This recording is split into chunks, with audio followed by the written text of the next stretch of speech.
Hi guys, I'm Dr. Bhat. Today I'm going to talk to you about a topic that I personally have suffered from, and that is chronic bloating. So today I'm going to give you 4 actionable tips that you can do at home to mitigate the bloat. Step number 1, make sure you are not stressed when you are sitting down to eat. So make sure that you're actually sitting down, take a few deep breaths before you eat, and then the second part of that is make sure you chew your food thoroughly.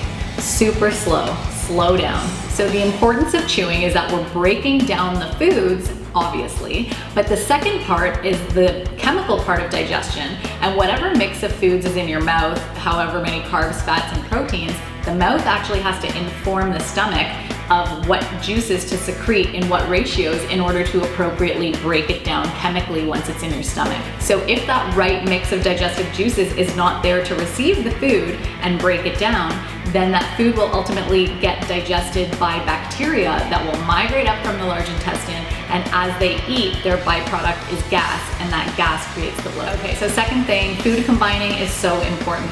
So I know when I used to bloat, I'd be wary of what am I gonna eat when I go out for dinner, because if you're going out with your friends, you don't wanna end up being bloated, or what shirt are you gonna wear to hide the bloat. So you wanna make sure that you're never combining pasta or starchy carbs with creamy sauces. That is a disaster for bloating. Make sure that if you are picking meats, that your sides are green veggies, asparagus and salad. If you're more on the vegetarian side, make sure that you've got some nice lighter salads or something going on there, something that's easy to digest. If you're someone you know raw makes you bloat, stay away from raw and choose cooked. So just like the creamy pasta, that's gluten and dairy. So we want to avoid trigger foods when we're out, because it's usually quite a disaster for bloating. So gluten and dairy, if you can avoid them when you're out, it really will help debloat. Also make sure you're avoiding trigger foods. So pro-inflammatory foods like gluten and dairy, which are known to actually physically open the gut lining, which if you're prone to bloating is not gonna make for a good night. So just try to avoid those if you are going out. So number 3, and guys, it's summer, so this one's kind of hard to stick to, but you wanna make sure you're giving yourself time to have an empty stomach. So between meals, you wanna try and go 4 to 5 hours without snacking, without cocktails. I know, the doc, right? But if you are prone to bloating and you're really trying to avoid it, then this is something you want to do. Now, a little asterisk with this kind of sucks. You also don't want to wait too long and become too hungry, because that can also yo-yo the bloating the other way. So you want to make sure you get to know what that window, that perfect window is for you.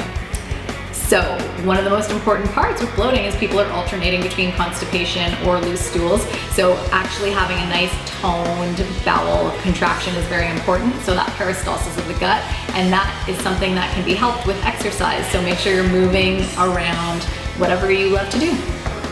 And I'm just talking about movement. Like, this can be as simple as going for a walk, a hike in nature, bonus points. So you guys, this is a massive topic. I could honestly probably talk about it for a whole day, but the thing is, come follow us at TMB, get on our magazine, get on our newsletter. This is a topic we talk a lot about. If you want to figure out what is specifically going on for you, you feel like you've tried a bunch of things, we do a tailored, customized approach here at TMB, so come see us. So don't despair, you guys. There's always an answer to what's going on. Don't let bloating feel normal for you. It's common, but there are ways to solve it.